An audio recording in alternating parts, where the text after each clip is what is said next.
Casey Bailey's Lady Panthers lacing them up for the first of 2 games at home this week for Drury. Bailey facing her old squad in Quincy for the second time this season. The first, an 81-56 win on the road back in late November. Coming into today, DU has won 5 in a row. First quarter, this is how most games start for Drury. Reese Schaaf in the post makes it look easy, but Quincy has an early size advantage. Bailey decides to go big. Aiden Moxness. She's 6'4", layups are easier for her than most of us, but Quincy up 3 mid-first quarter, and the Hawks, by far the more aggressive team in the opening quarter, using their athleticism advantage. Janice Dawson gets to the cup. She's not done either. Dawson goes baseline a couple trips later, and the Hawks with a shocking first quarter at the O, up 20-9 after 1. Quincy shoots 56%, Drury just 22, 4 of 18 from the field.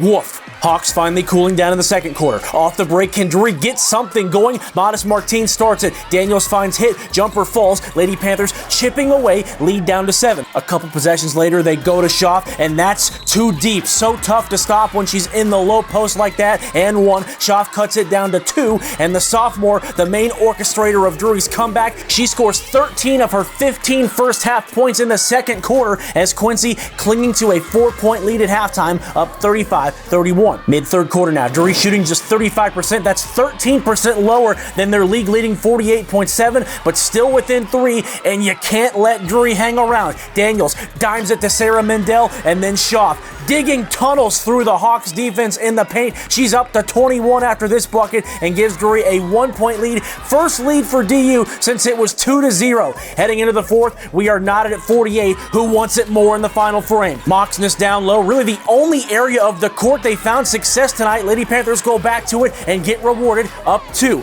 Jump ahead. Quincy back up 157-56, 4:48 to go. Off the inbound, you think it's going to Schaaf. Whoop! Gotcha. Heck of a play call out of the timeout by Casey Bailey. Run it back one more time. Daniels cans the 3. Lady Panthers back up a deuce. Tie game. 1:25 left. Drury gets a friendly bounce off the rim. Hit comes up with it. Finds a sprinting Angela Kraminovic down the court. 66-64 Drury. She had 6 points, none bigger than those 2. Critical miss from Samira Williams. Just rims out under 30 seconds left. Beth Modest Martin says, give me the ball. Finds space. Finds net. The 5th-year senior puts Drury up 4 with 27 ticks to play. Quincy can't convert on the other end, and the Lady Panthers survive a scare from the Hawks. DU ices it at the line. Final score, Drury 70, Quincy 66, Modest Martin with 11, Daniels 12. Another massive performance from Reese Schaaf, 26 points, 14 boards. It wasn't pretty, but it's a win, and it's 6 in a row now for Drury. The first quarter,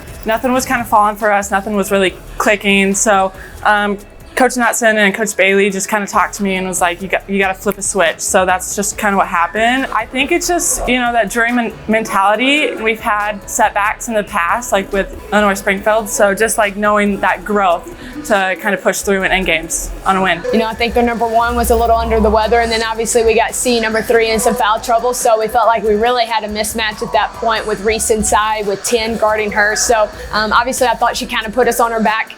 Because I felt like our guards were struggling to score, and so we know what Reese is capable of every night, and I think she stepped up and did her job tonight. And we got to get back to us playing together. I felt like we kind of got on our own agendas a little bit tonight, but at the end of the day, we're still learning, we're still growing, and you take the win.